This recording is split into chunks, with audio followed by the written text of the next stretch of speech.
오늘 두 번째 코너는 한 가지 현안에 대해 진보와 보수의 시각을 들어보는 시간이죠. 1+1 하면은 2가 돼야 되는데 글쎄요. 요즘 우리나라 돌아가는 꼬라지를 보면은 2가 아니라 마이너스가 되는 게 아닌가 싶습니다. 여기 화면 보시죠. 두 분 1+1 정의당 대전시당 김인기 위원장과 자유한국당 대전시당 법률지원단장 조성찬 변호사입니다. 어서 오십시오. 안녕하세요. 반갑습니다. 네. 어떻게 잘 지내십니까? 네, 뭐 그럭저럭 지내고 있습니다. 예. 그 조성찬 변호사님이 보시기에 요즘 정의당은 어떤 꼬라지 같습니까? 예, 뭐 정의롭게 하셔야 될 텐데 모르겠네요. 안 정의로운 것 같아요. 정의당 하시는 게 지금. 뭐 요새 이제 벌어지는 일들이 있으니까 어떤 일? 추후 결과를 지켜봐야 되겠죠. 그러니까 어떤 일? 뭐 이제 지금 요새 국회에서 벌어지는 일들 있지 않습니까? 네. 그러니까 어떤 일이요? 패스트트랙 관련해서? 네네, 그렇죠. 근데 네. 정의당이 제대로 지금 정의롭지 못하게 하고 있다. 아니 그건 이제 뭐 좀 지켜봐야 되겠죠. 지금 뭐 이렇게- 섣불리 판단하기 뭐 이렇게 약해요. 그 정의당에 갔을 땐 자유한국당이 좀 왜 어떤 꼬라진 것 같습니까? 뭐 보여줄 수 있는 걸 다 보여주고 있다. 근데 약속은 여전히 안 지킨다. 뭐 이런 거죠. 뭘 보여주고 무슨 약속이요? 예, 패스트트랙에 올리면 뭐 다 사퇴한다고 하시더니 뭐 지킬 것 같은. 예. 뭐 바른미래당 의원실도 지키고 계시고 국회의장실도 지키고 계시고 뭐 다 그러고 있더라고요. 네, 알겠습니다. 두 분 다 별로 이렇게 발언이 이분들 오늘 시즌 우리 세븐 마지막 방송인데 좀 심각하게 고민해야 될 것 같아요. 안 그렇습니까, 김우찬 변호사님? 예, 고맙습니다. 예, 오늘은 우리가 이제 약산 김원봉 선생의 이제 그 독립 유공자 서원을 해야 되냐 말아야 되냐 가지고 한번 이야기를 나눠보기로 했거든요. 저는 약산 김원봉 선생님은 어떤 분이죠? 우리 김우찬 변호사님 아시죠, 이분? 예, 말씀 많이 들었는데 사실은 뭐 이렇게 그렇게 역사에 대해서 제가 조예가 깊지를 못해서 부끄럽지만 오늘 말씀을 들어보면서 많이 공부를 하도록 하겠습니다. 네, 우리 조성찬 변호사님은 약산 김원봉 선생 아시죠? 아시는 네, 만큼 한번 설명해 줘 보실래요? 네.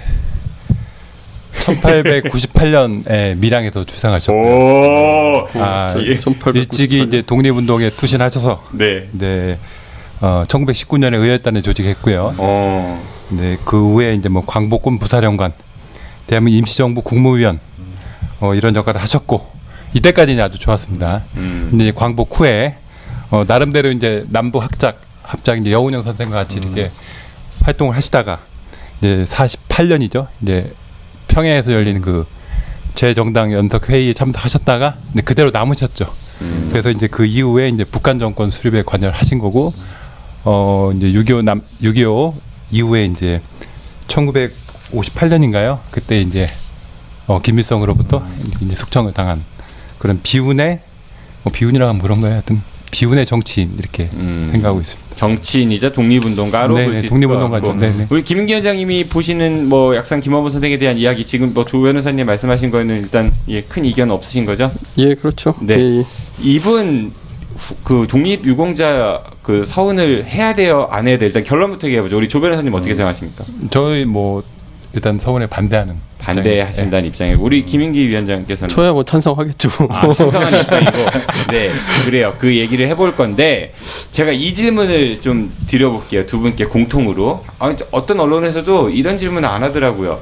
제가 해보는데 친일 나쁘죠? 조성찬 변호사님, 친일 나쁘죠? 왜 당연한 거 왜 물어보시는 예, 거예요? 그러니까 종북도 나쁘죠? 종북이요? 예. 그건 뭐 가치관 다 틀리지 않습니까? 그건? 예, 친일이 나빠요, 종북이 나빠요? 친일이 나쁘다는 거는 이제 공통적인 사회 네. 보편적인 인식이 있는 거고요.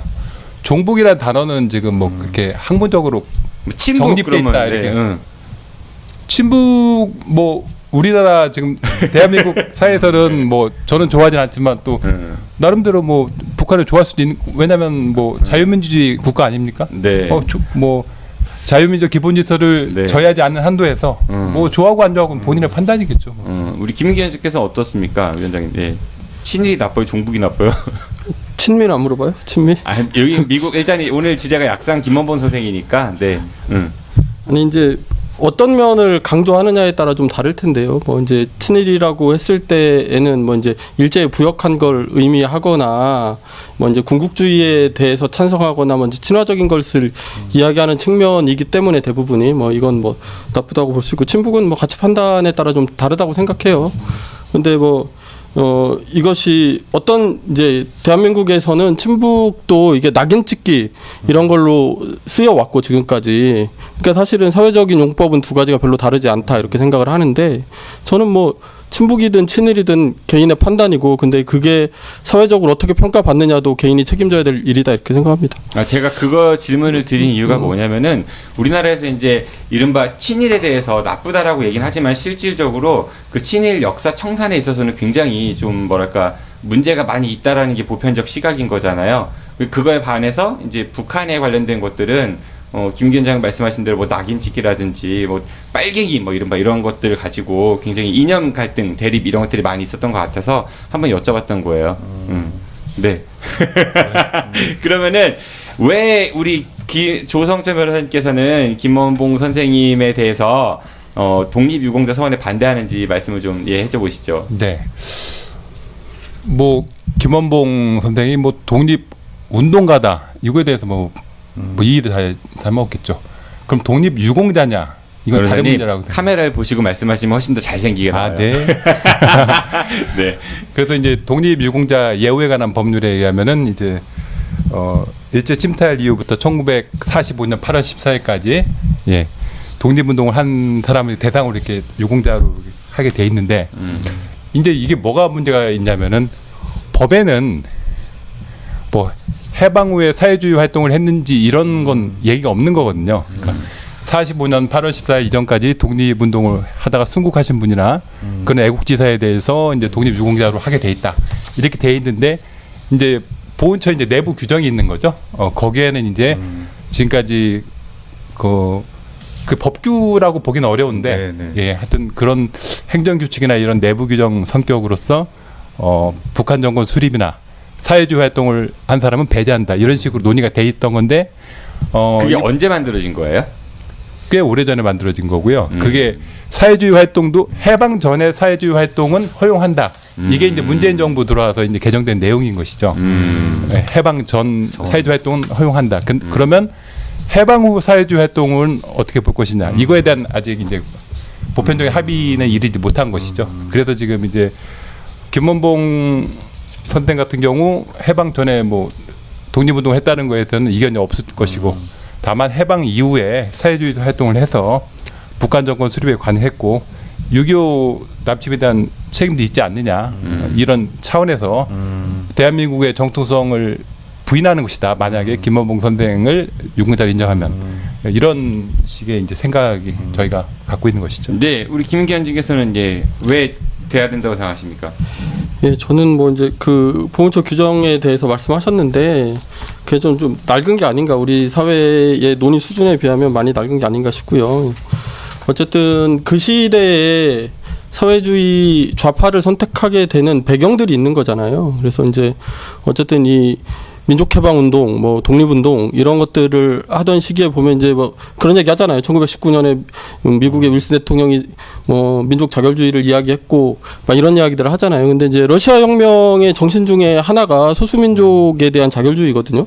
그리고 실제로 그 러시아에서 재정적인 지원 뭐 이런 것들을 했었죠. 그러니까 이 당시의 독립운동가들이 그 사회주의자가 되는 배경에는 그런 것들이 깔려 있어요. 근데 실상 김원봉 선생 같은 경우에는 국민당, 그러니까 중국 국민당의 장개석 주석하고도 친했다고 하거든요. 그러니까 이게 사실은 보면 좌냐 우냐의 문제보다 이 독립운동을 하는 데 있어서 어느 것이 더 유효한 수단인가를 놓고 판단했던 측면들이 있는 거고 그래서 그때 상황에 맞춰서 평가할 필요가 있다는 거고요.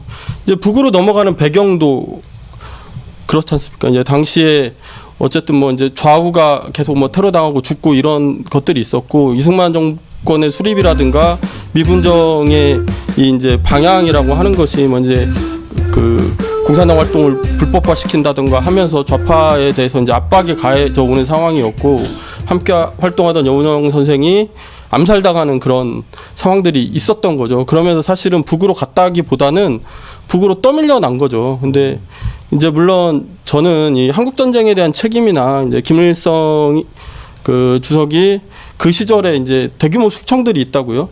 이것에 대한 부역 이런 것들에 대한 평가는 개인적으로 좀 필요한 게 아닌가 싶은데 김원봉 선생의 경우에는 이런 부분에 있어서도 한국 전쟁도 반대했다고 하고 실제로 김일성으로부터 숙청당하는 이런 인사잖아요. 그러니까 사실 이 정도는 우리 사회가 이제 열어줄 때가 되지 않았나 이런 생각이 있고요. 그렇습니다. 이게 우리가 이제 독립유공자 서훈이니까 아까 뭐 내부 규정을 우리 조성천 변호사께서 말씀하셨지만은 우리나라 헌법에 보면은 우리가 이제 한반도 유일한 합법 정부라고 지금 하고 있죠. 그리고 우리나라의 독립을 위해서 노력하신 분들에 대한 서훈을 주는 거니까 그렇다고 하면 이게 이념을 떠나서 그 서훈을 줘야 되는 게 아니냐 뭐 이런 얘기도 있을 것 같아요. 지금 이제 우리가 어떤 일을 할 때 또 가장 무시할 수 없는 게 국민 정서 아니겠습니까? 이제 근데 제가 이제 의외로 생각했던 것은 그 리얼미터 여론조사를 해보니까 김원봉 독립유공자 서훈에 대해서 찬성이 좀 더 많더라고요. 50%를 넘지는 못했지만은 찬성이 조금 많아서 다소 의아하게 생각했는데 제 생각에는 그거는 이제 2015년에 나온 암살이나 2016년에 나온 그 밀정이라는 영화가 뭐 국민들에게 조승우의 역할이 컸다. 굉장히 멋있게 나오지 않습니까? 굉장히 독립운동 그렇게 하면 멋있는 거 아니에요, 근데? 암살에서는 조승우가 나왔고요. 네. 예, 밀정에서는 공유가 이병헌이 나왔죠. 그렇죠, 맞다. 네. 그렇게 멋있는 사람들이 역할을 했고 네. 굉장히 멋있게 나오지 않습니까? 네, 네. 그러니까 이제 그게 무시를 못하는 것이거든요. 그걸 예를 들어 그 영화를 본 다음에 이제 김원봉의 생애에 대해서 한번 이렇게 뭐 인터넷 검색을 해본다거나 이렇게 해가지고 아 김원봉 이런 사람이거나 하면은 관계가 없는데 아 이런 면도 있고 이런 면도 있는 사람이구나 이러면 관계가 없는데 아 그냥 영화 이미지에서 저렇게 훌륭한 일을 한 사람은 왜 독립유공자로 안 해주냐. 근데 이런 식의 이미지가 좀 각인돼 있다는 것이죠. 밀양에 가면 의열 기념관이 있습니다. 근데 이 의열 기념관을 만든 사람이 자유한국당에서 재선한 박일호라고 하는 시장이신데요. 여기 보면 이렇게 써 있대요. 의열의 정신을 후세에 전하고 오늘을 살고 있는 우리 모두에게 독립운동의 참 가치를 보여주기 위해 전국 최초로 건립된 기념관입니다.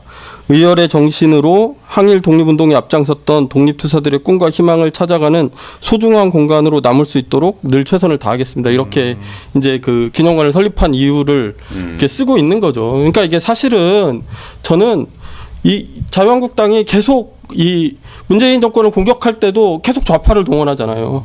뭐 좌파 정권이라는 둥, 뭐 김정은 뭐 국무위원장의 수석 대변인이란 둥 하면서 계속 이 색깔론의 공세를 펼치는 거고. 황교안 대표께서 김정은 대변인 아니냐 막 이렇게 하고 예. 뭐 다 입장이 각자 생각이 다 틀린 거니까요. 네. 곤란하시죠? 아니 그리고 아까 말씀하셨는데 네. 김원봉 선생이 독립운동을 안 했다고 하는 게 아니라니까요. 네, 네. 그 이후 행적 때문에 지금 서훈 네. 여부가 문제되는 거지. 의열단 해서 독립운동한 걸 누가 부정합니까? 저는 궁금한 게 있는데 이제 조승천 변호사께서 그 국민 법감정이나 아니면 국민 감정 뭐 이런 부분들에 대해서 언급을 하시고 그것이 약간 영화나 이제 대중문화에서 알려지면서 약간 그 조금 저는 왜곡된 것이다. 보시는. 네. 근데 반대로 생각해 뭐가 왜곡됐다는 거예요, 근데? 이제 궁금해 제가 일단 여쭤보려면 김원봉의 이제 생애에 대해서 정확히 알지 못한 채 왜냐하면 그 이후에 북한에 가서 이렇게 수립에 관여한 거를 일반인들은 모른다고 일단 제가 판단하거든요. 그렇게 독립운동한 사실 자체 우리가 이제 교과서에 나오는 의열단, 알겠습니다. 조선 의용대, 예, 네, 계속 김우찬 변호사님 질문. 예, 네. 어차피 답변해 주셨는데, 근데 또 반대로 생각해 보면 저도 그렇지만 일반적으로 사실은 김원봉 선생님에 대해서 알 수가 없었던 약간 감추어졌던 해방의 여러 가지 행적들이라든가 북한에서의 또 행적들 뭐 이런 것 때문에 알려지지 않았던 것들이 대중문화를 통해서 알려지면서 그래도 해방 전에 독립운동을 했던 것들을 더 높이 평가할 수 있으니까 서훈에 좀 찬성하는 의견이 더 많은 거 아닌가 이렇게도 사실 볼 수도 있지 않을까 싶어서요. 지금 이제 조명되기 시작한 게 2015년이기 때문에 네. 이제 앞으로 좀 더 지금 말씀하신 것처럼 뭐 책이나 드라마나 이런 걸로 해서 좀 더 조명이 돼서 그때 정도 몇 년 정도 지나서 그럼 이런 모든 상황을 감안하더라도 이런 뭐 사회주의 이런 것도 있지만 독립운동의 그 힘이 너무 세기 때문에 서훈을 해주자 이런 게 압도적이라고 하면은 아니 뭐 시민들의 의식을 너무 낮춰보시는 것 같아요. 낮춰보는 아니, 얘기가 아니고요. 이 광우병 때도 그랬고 그 이번에 뭐 박근혜 전 대통령 탄핵 때도 그랬고 그에 나가 보면 중고등학생들도 이런 문제가 생기면 다 검색을 합니다. 검색을 해서라도 이제 뭐 저는 이제 그런 주장에 동의하지 않는데 이렇게 그런 주장들이 있더라고요. 그러니까 김원봉 선생은 원래 사회주의자가 아니었던 거다. 이런 식으로 막 증명하고 이러시는 분들도 있던데 이제 그걸 몰라서 그러는 게 아니라 그럼에도 불구하고 그럴 만한 이유가 있다고 생각을 하는 거고요. 또 한편으로는 정치라고 하는 것이 혹은 이제 법과 제도라고 하는 것이 물론 이제 국민들의 눈높이에 맞춰져야 되는 부분이 있지만 또 어떤 측면에서는 뭐 반발 정도 선도하는 이런 측면들이 있다는 거죠. 그러면 사실 이제 한반도 평화가 굉장히 중요하게 부각되어 있고 그러니까 남북이 이렇게 뭔가 화해 분위기를 쌓아가고 있을 때 북한에서 일한 게 무조건 잘못이냐? 라고 하는 평가는 대단히 이게 그 과거에 머물러 있는 그런 시각이라고 생각을 하고요. 다만 아까도 제가 말씀드렸듯이 북에서 뭘 잘못했는지 어떤 행위를 해서 그것이 문제가 되는지를 밝히는 데까지 저는 나가야 된다라고 생각을 해요. 이를테면 남한에 있었던 사람들의 행적이라고 해서 모두 문제가 안 되는 것이 아니고 모두 문제가 되는 것이 아닌 것처럼 똑같은 거라는 거죠. 그 구체적인 행적에 대한 평가를 해야지 어디에 있었느냐가 중요한 건 저는 아니라고 생각합니다. 그러면은 김홍 선생님이 어쨌든 간에 해방 이후에 북에 있었던 사회주의자였던 거는 뭐 어느 정도는 뭐 대부분 알려져 있는 사실인 것 같고 그리고 또 우리나라에서 아직 6.25 전쟁이라는 아픔이 여전히 치유되지 않은 상황에서 또 무리하게 이 서운을 추진하는 게 말씀하셨던 것처럼 어떻게 보면은 아직은 그 6.25를 겪었던 세대들이 남아있는 상황에서 좀 지나친 게 아닌가 뭐 이런 생각을 또 할 수 있을 것 같은데요. 지금 그러니까 북한 정권 수립에 관여한 인물은 배제한다고 볼 때 굉장히 폭이 넓지 않습니까? 네, 네. 그 저희가 얘기하는 건 중요한 역할을 했다는 의미를 얘기하는 것이죠. 북한 정권 수립에 관여했은 건 북한에 있는 사람들 다 독립유공자가 아니냐 이렇게 보기는 어려운 거죠. 예를 들면 지금 박헌영이 있지 않습니까?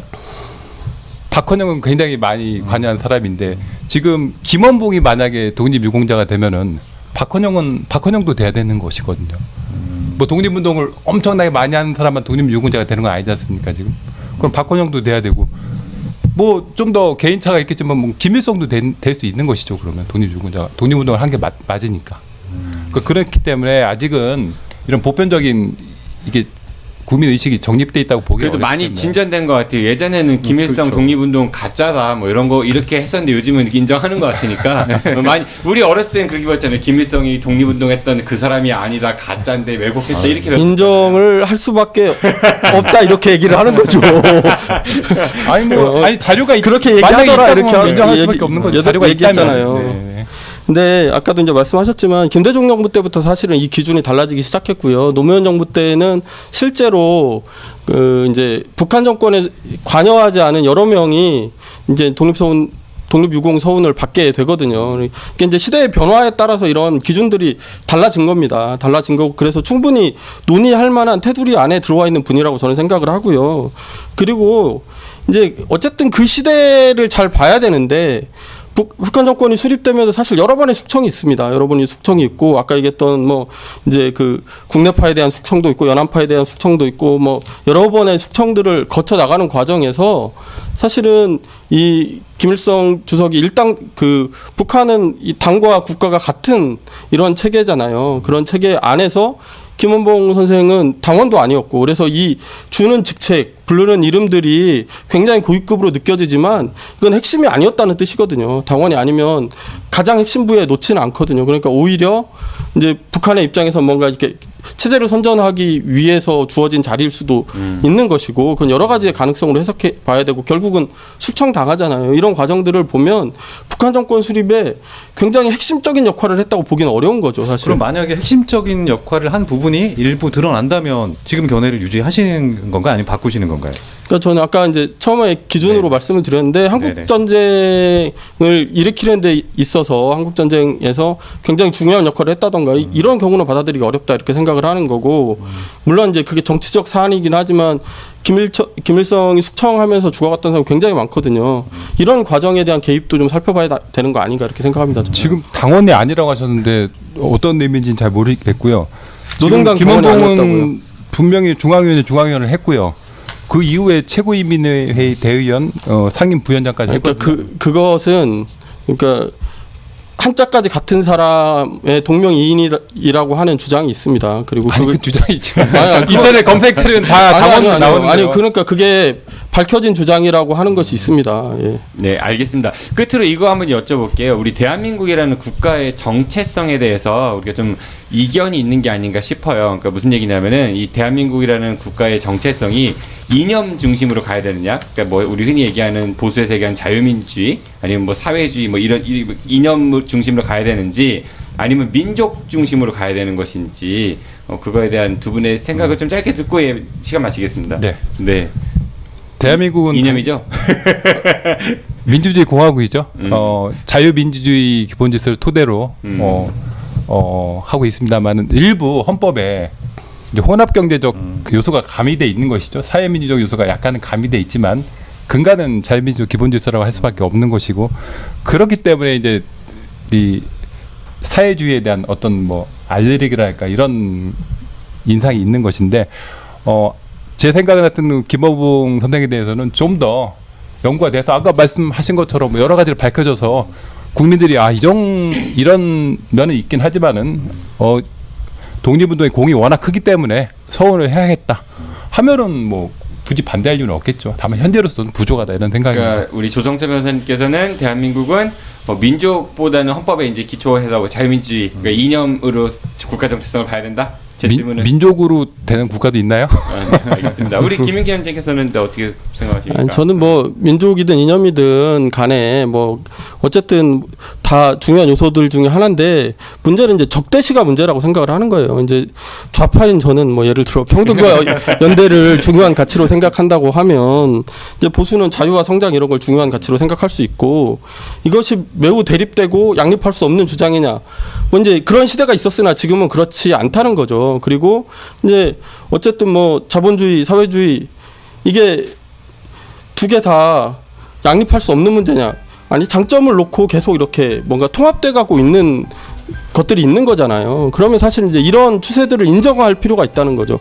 그러면 그런 인정들 속에서 과거의 역사도 현실의 과제에 맞추어서 평가하고 재점검해 볼 필요가 있다 저는 그렇게 생각합니다. 알겠습니다. 네, 지금까지 1+1의 정의당 대전시당 김인기 위원장과 자유한국당 대전시당 법률지원단장 조성찬 변호사였습니다.